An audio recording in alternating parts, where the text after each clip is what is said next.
On this episode of Locked On Angels, the Halos waited until the ninth inning last night to try and do something special, and they came so close. They did everything right, Johnny, and we're going to tell you what happened. It's time to get locked on with Mike and John, and this is Locked On Angels.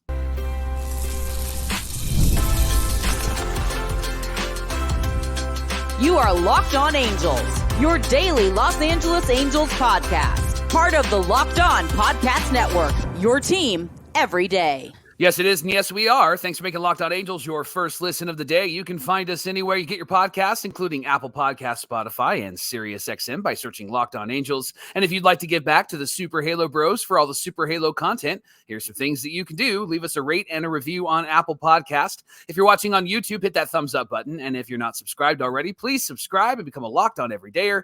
And whether you're watching or listening, come over to YouTube, leave a comment. It's really one of the best ways to get in touch with us and be a part of the conversation. And today's episode is brought to you by our friends at Prize Picks. It's the easiest and most exciting way to play daily fantasy sports. Go to prizepicks.com/LockedOnMLB and use our promo code LockedOnMLB for a first deposit match of up to $100. Thanks for being here for this episode of Locked On Angels, where it's your team every day. You've got the Frisch Brothers here with you, a.k.a. the Super Halo Bros. My name is John, and that's my brother Mike. And my name is Mike, and that's my brother John. Mike, it's our third season here at Locked On Angels. We're talking Angels baseball Monday through Friday, every single weekday. The one place you can get us is right here. You can get the Super Halo Bros right here on Locked On Angels. Hey, on today's show, what are the Halos going to do at the trade deadline? Well, Perry Minasian recently gave some thoughts. We're going to get into those comments and our reaction to those. And Mike Trout provided a bit of a health update on his injury and how that's progressing. We'll tell you all about it. But first, we got to recap last night's game against the Brewers. It was game 2 on a Tuesday night. They fell 6-3, but it didn't. Not before it got interesting there at the end, right, Mike? Yeah, it was a really boring game up until the ninth inning. Yeah, no kidding. Kind of half-heartedly paying attention to it. And the Halos were dominated in really every part of the game up until the ninth inning. They trailed 6-0 up until the ninth inning. The only offense for the Halos up until the ninth inning was Nolan Shonowell, who had 2 hits at that point. They only had 5 hits up until the ninth inning. Right. And then all of a sudden, the ninth inning, the Halos did this thing that they've done a few times this year, John. They did I guess we're going to try to come back again, right? You guys want to do it now? You think that now's a good time? Now? Yeah. Right now? Let's do it now. So they did. They tried to come back. Angels got on the board after Logan O'Hoppe scored the very first run. He hit a double, went to third on a wild pitch. And then Jo Adell, he got an RBI ground out for the second run. Shonowell, who had a really good game, got an RBI single for the third run. And then with a game-tying run on deck, Luis Rengifo has a great at-bat,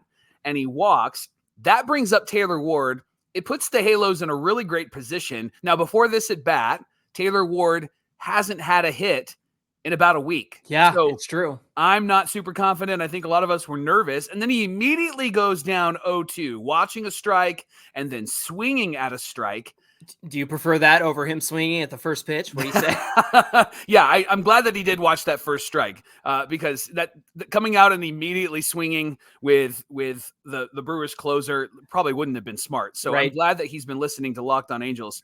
Johnny, he makes contact and makes contact in the best possible way, where Taylor Ward is most often successful. That's right center field, going the other way.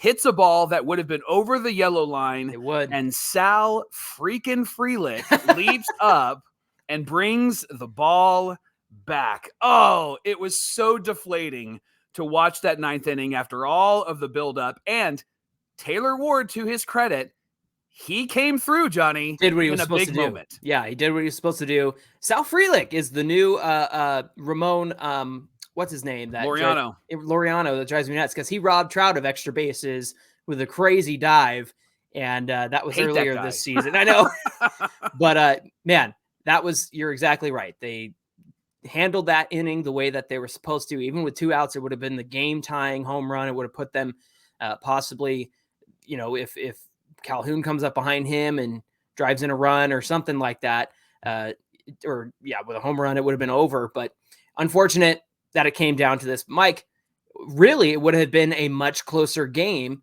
had the Angels not played sloppy defense. And They played sloppy defense to start this game behind Griffin Canning. Now, he was roughed up in 5 innings. He gave up 8 hits. There were 5 earned runs and 1 unearned run. Canning also had 2 wild pitches in this game. 3 of those big errors that happened in this game also led to some run scoring, including a big error on a double that Jo Adell misplayed in the corner. It plinkoed out there and it got past him. And so there was a little league inside the park home run. It wasn't a inside the park home run all the way. It was the little leaguer out there couldn't get to the ball. And so he was able to come home on that. But that was what gave the Brewers 5 runs. And then later on, I think it was Roansy Contreras gave up that 6th run. But at the end of the day, it was a great comeback at the end. It would have been a lot of fun, but it probably should have been a lot closer, right? Yeah, they didn't play well in the field, and Griffin Canning didn't look good in this game, and the wild pitches hurt him, and it felt like they weren't engaged for the first 8 innings, and then they turned it on in the 9th inning. What do you think it is about this young team? Because we've seen this a few times this season where they didn't come all the way back, but they started to put some runs on the board in the 9th inning. Do you think it's just kind of like, we're just going to finish the game? Do you think that the opposing team brings in the trash bullpen people? Like, what do you think this is? Well, it's, Tobias Myers has actually had some really good outings against better teams than the Angels. His last 2 outings had been pretty good. And so I was like, I don't know if the Angels are going to get to him while he's in there. And the problem is, Mike, they let guys like that just cruise. Yes. And they rarely have an issue. They rarely have a problem. There was hardly any traffic on the bases for him. How many times did Rengifo swing at the first pitch in this one? Yes. Other than that last inning. I mean, good grief, man. You gotta work this guy a little bit. I think he ended his night on 90 pitches or so. Is that right? I think so. What I noticed and what I put in the notes before the 9th inning actually happened, John, was there was a lot of first pitch swinging. There was a lot of watching pitches go down right the middle part of the plate. There was a lot of lazy swings. There was a lot of lazy approaches. It really felt like the lazy approach that they had in games last season that kind of reared its ugly head last night. And so they gave the starting pitcher for the Brewers a lot of leeway. I mean, they helped him out. I mean, I think he had 60 pitches in like 6 innings. I mean, the guy was really cruising, like you said. Yeah, 90 pitches over the innings that he pitched in this one. So yeah, he was cruising all the way through it. I'm looking at the matchups. Just let me go all the way back to Tobias Myers versus Luis Rengifo. Yeah, first pitch, 4-seam fastball, up and in, ground out. So it was stuff like that all night long, and you can't be doing that. You got to make a guy work. So Mike, I think to answer your question, the original question of, what changes as the game progresses for these young guys? Well, number one, I think they're just happy to get rid of the guy who's been dominating them all game. But number two, it almost seems like the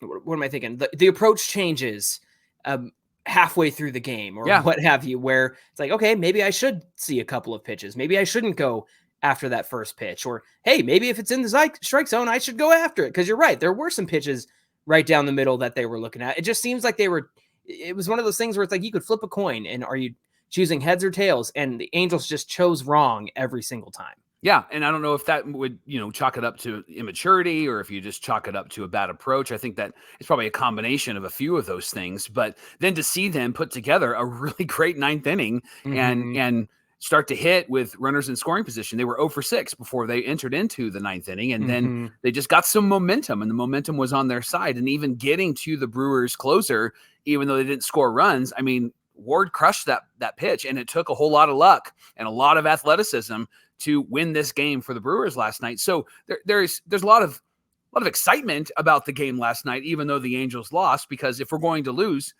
these are, can I say, fun ways to lose? I guess the thing here is that, some of the issues that were on the field were the young guys, and night after night, you and I have said, hey, at least it wasn't the young guys who screwed it up. It's always somebody out of the bullpen. It's always like a veteran guy costing them the game. This one's on the young guys, and the young cats, they have to defend better. They got to play better defense, and they got to do better out there. I'm sure there'll be a talking to, and I'm sure that they'll have one of their classroom sessions, but it's definitely a learning experience because, hey, this one did fall on your shoulders this time. What do you say? You're in the locker room and you're having a classroom session with them after this game. What are you saying to them right now? I'm going to say, where did these guys come from? Because that hasn't been you for the last week or so. And it's true. They've been playing, behind Zach Plesac on Monday night, great defense. Yeah. And they've been playing really good defense lately and making really smart decisions. And so, I could see Jo Adell misplaying that one in the corner. That's a tricky corner that could really happen to anybody out there. Yeah. And we've seen that plenty of times as Angel fans from other teams. But at the same time, you got to be smart about that stuff. And so I think they're going to have that conversation. You have to protect that corner.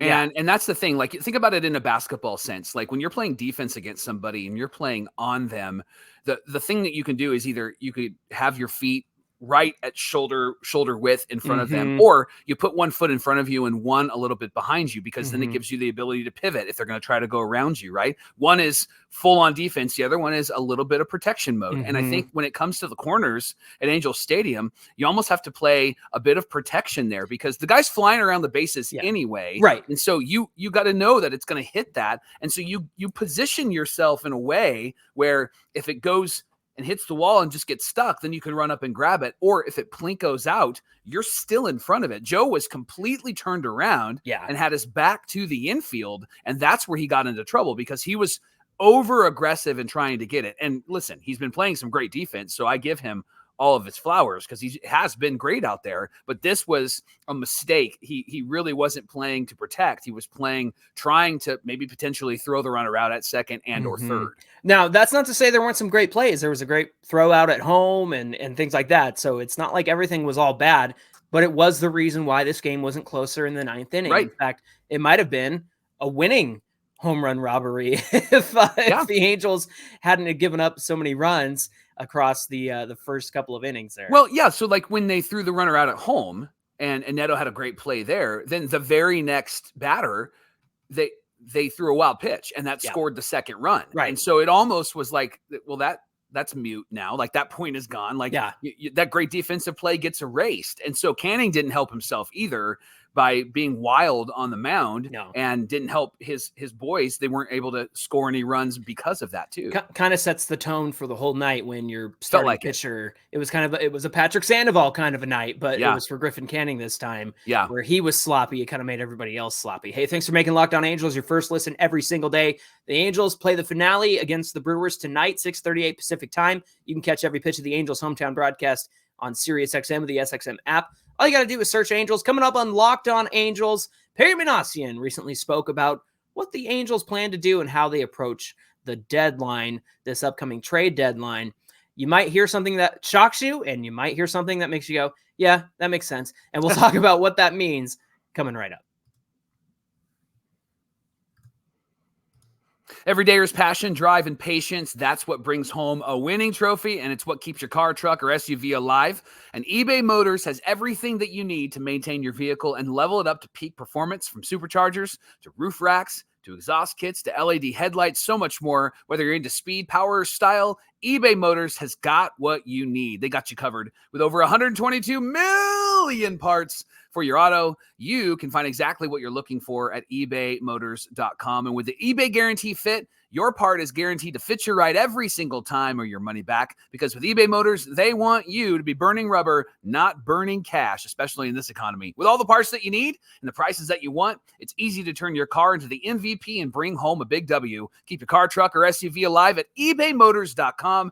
Eligible items only. Exclusions do apply, and the eBay Guarantee Fit is only available to U.S. customers. And today's show is brought to you by Prize Picks. You guys know that I love my fantasy baseball, but not everybody's into setting lineups every single day and checking to see who got added, who got dropped. You don't have to do that with Prize Picks. It's America's #1 fantasy sports app with more than 5 million members. It's the most fun, exciting way to get in on the action while you watch your favorite sports and players. With Prize Picks, you can turn $10 into $1,000 in a single game just watching all your favorite sports this summer. You can make a Prize Picks lineup in as little as 60 seconds. All you have to do is pick more or pick less on 2 to 6 player stat projections, and you're locked in. You're locked on with us, and you're locked in with Prize Picks. Hey-o. Add your favorite players from the diamond to your Prize Picks lineups all season long, whether it's strikeouts, RBIs, first inning runs. Take your pick of more or less and add them to your Prize Picks lineup today. And Prize Picks now offers Apple Pay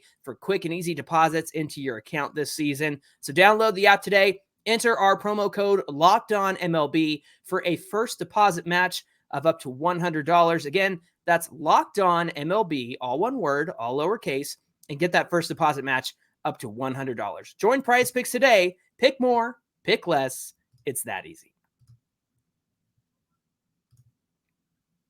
This is the Locked On Podcast Network, where it's your team every day. And if you haven't checked it out already, Locked On Sports Today is a 24/7 sports streaming channel program just for you, our Locked On Everydayers, to bring you the biggest stories across the sports world. They bring you can't miss analysis, opinions, news, all that good stuff. It's streaming 24/7 on YouTube and the free Amazon Fire TV channels app. It's part of the Locked On Podcast Network, where it's your team every day. Speaking of your team every day, the Angels are trying to win this series against the Brewers, 6:38 Pacific time.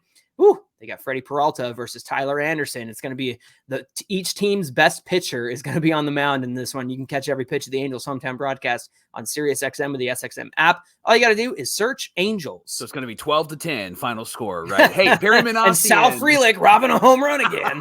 Perry Minasian had a conversation early last week and talked to reporters, specifically Jeff Fletcher reported on it, and said it's too early to talk about the trade deadline, but he also said that he's talking about everybody. Perry said the guys with expiring contracts are easier to talk about. Guys like Estevez and Garcia were examples that Jeff Fletcher gave. He said, however, Perry said the guys that have more control and can be a part of this team moving forward, that's more difficult, and we're going to take it case by case. Now, Jeff Passan, he reported last week that the Halos were asking for giant returns on players like Jo Adell and Taylor Ward. And as for the timeline, the general timeline for when the Angels are going to compete again, Perry Minasian didn't really take the bait. He didn't say too much. He said, obviously, there's a lot of season left to talk about next season and the season after that. For me, doesn't necessarily make sense. I believe we've played better of late. Hopefully we can continue to do that, stay consistent, do the small things, learn from our mistakes. It's all the same things that they've been saying all year long, right? Yeah. Which I have over the last the team has over the last month or so. He said we're doing a better job correcting things quicker. We'll see where it goes. Perry also said we have to develop our own players to go where we want to go. We have to develop young players. There are some young players that we are really excited about. John, there's a lot here, and so I'm going to need your help. Do you have like detective senses here? Can you maybe? I got just the thing. Hold on. Can you? Okay, John's out of frame at a moment. If you're listening on the audio side, I just need him to be Detective John. Yes, the detective hat. Here we go. That's right. Oh, John, his hat's in bad shape. Read between the lines. Do an investigation. Detective John, what are you? Yeah, you have to tip it a little bit. Of all the towns and all. Yes. Right? So I need you to read between the lines here. Tell us what Perry is saying and what you think this means for the Halos.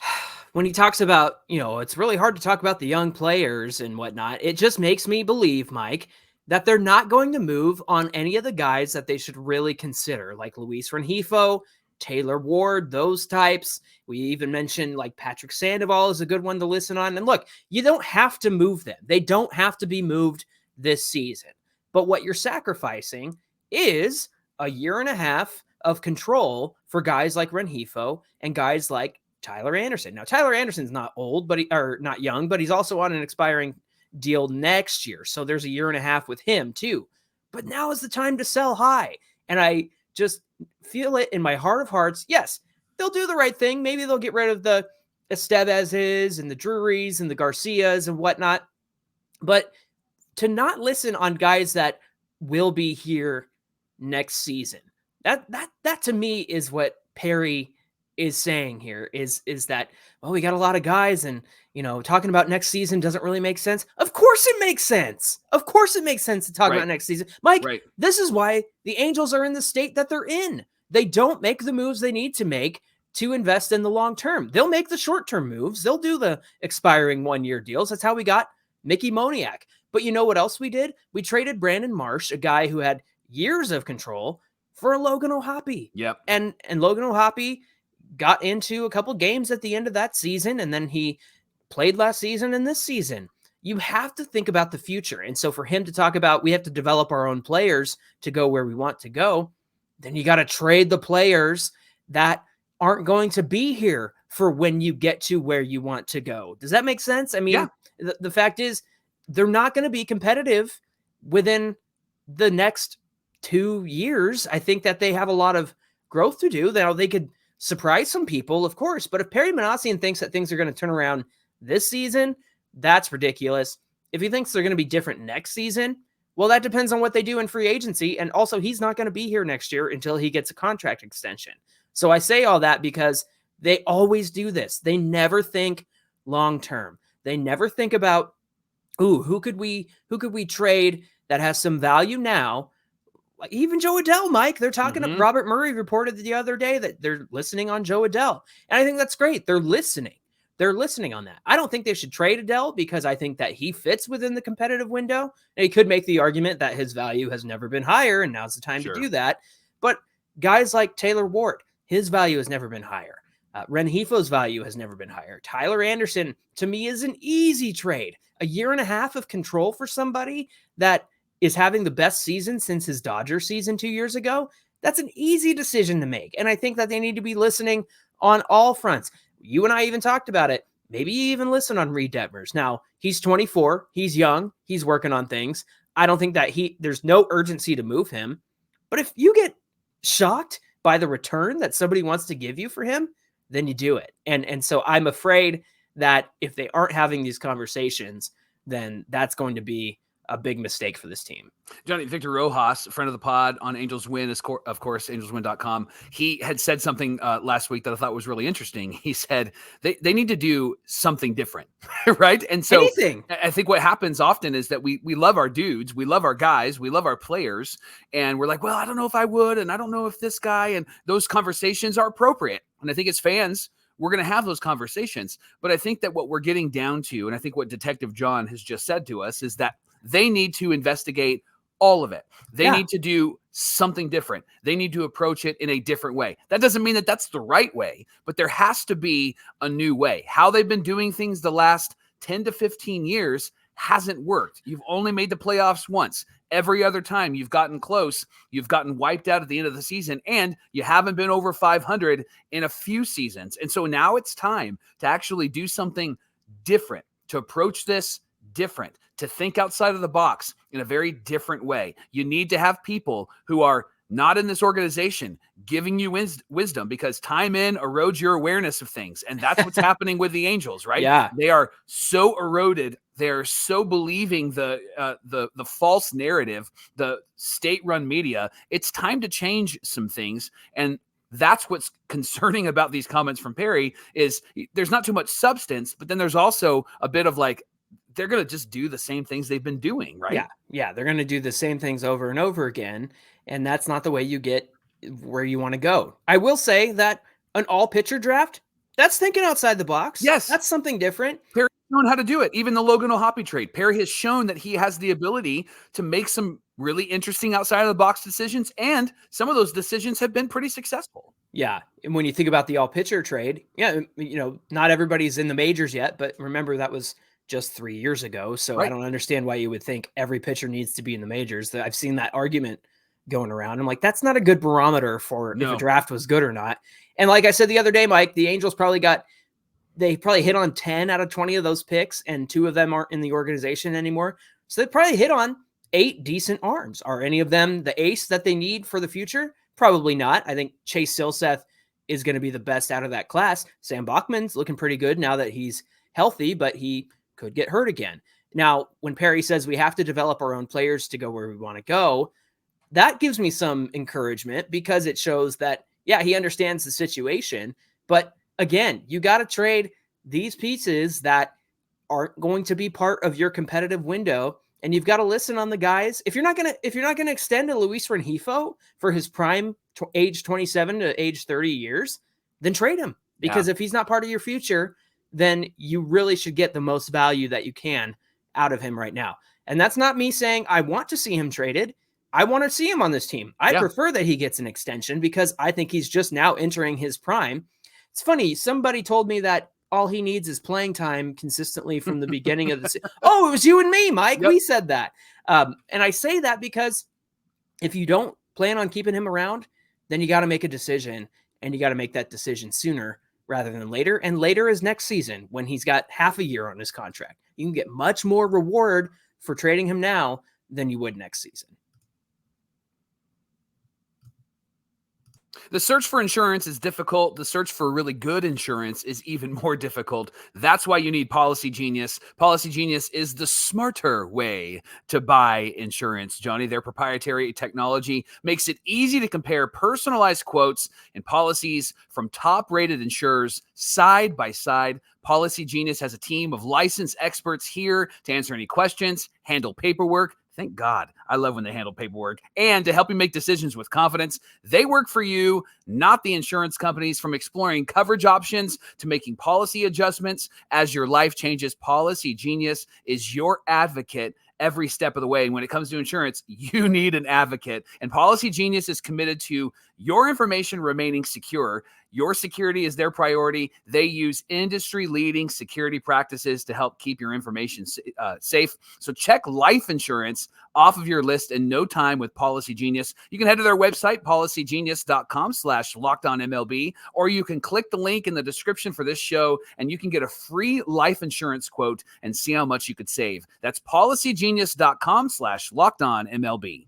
And today's show is brought to you by our friends over at Tax Network USA. Listen, whether it's the offseason, the draft, spring training, playoffs, year-round, we're always here bringing you Angels news. But you know what else is year-round? Collection season. Just because tax season is over doesn't mean the IRS will stop coming after you for unfiled taxes. They can garnish your wages, levy your bank accounts, and even seize your property. Don't let the IRS target you. Let the licensed professionals and tax experts at Tax Network USA go to bat for you. Listen, if taxes get tricky. My wife started her own business last year. We were fortunate enough to have somebody on our side for that. And so we don't have the IRS coming after us. But if you do, Tax Network USA is here for you. They have 14 years of experience and an A+ rating with the Better Business Bureau. Tax Network USA has saved their clients over $1 billion in tax debt. Whether you owe taxes or you have complicated matters that require tax planning, which was our situation, so that we're not paying a huge amount at the end of the year. It's kind of over the course of a year. Or maybe you finally hit that parlay this season and you need help filing that. Listen, you can't just put that money under the mattress. You got to report that stuff. Yeah, Mike. So if you need help, call 1-800-549-1000 or visit the website tnusa.com/lockedon. Johnny, let's talk about Michael Nelson Trout. Yesterday, he said that his recovery from meniscus surgery is going slower than he anticipated. He hasn't started running yet and doesn't have a timeline for his return. Trout has been on a treadmill and a stationary bike and is trying to get to the point where there's not too much soreness the next day. He also said he's trying to learn his lessons from years past where he might have tried to rush back too quickly. Now, we would love to have Trout back, but I do have a question for you, John. Is Trout's absence actually a benefit to the young guys on this team? What are you getting at? I mean, what's your thought? With Trout there, there's always I'm going to see what he's going to do. I'm going to wait for him to come through. Similar to when Torrey Hunter was there or when Albert Pujols was there. Trout would tip the cap to them, let them lead, right? Do you think him not being in the lineup, do you think him not being out there on defense has been a benefit to defensively Jo Adell, in the lineup, offensively to Zach Neto? Those guys are like, well, we can't wait for Trout to come up. Yeah. We have to come through. Yeah. We can't wait for Trout to make the diving catch. I'm going to have to do that. Do you think that there's a benefit for not having Mike Trout in this lineup and out there defensively? If that's the way you want to look at it, I think then yeah, that's definitely been demonstrated because you can't rely on Trout to do everything for you, just like you couldn't rely on Shohei Ohtani the last couple of years to do everything for you. And so really it comes with the territory, Mike. This is the young core's team right now. And yeah, you got veterans like Pilar and Calhoun and things like that. But at the end of the day, this comes down to the young guys, and their success on the field is the team success at this point. And sometimes it's one of them. Sometimes it's all of them together, like that night in Houston where they all hit home runs and did it in the ages, the order of their ages, right? And there are moments like that where baseball is one of those games where, sometimes it's just the one guy who wins you the game and they're the guy of the game, right? But at the same time, the young core, if they want this team to have any success, it's all been on them this season.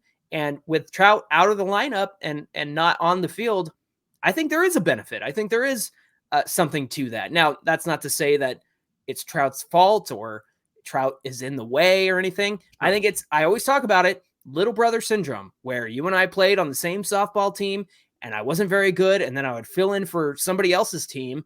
And I was like Ken Griffey Jr. out there. And you would watch and go, where's that John on our team? Right. I've brought that up many times before because I think it's a real thing. I think sometimes you rely on the people around you, and in a sense, it kind of takes away your own confidence, or you might be intimidated by the people around you. And when you're playing with the best player in the game, and Mike Trout, and historically has been one of the best players in the game, then maybe that's a little bit intimidating. But I go back to the idea that if these guys want success, they realize now, without Mike Trout, that they're going to have to be the ones to do it. Now, he comes back. How do you help them to continue to do what they've been doing when he's gone?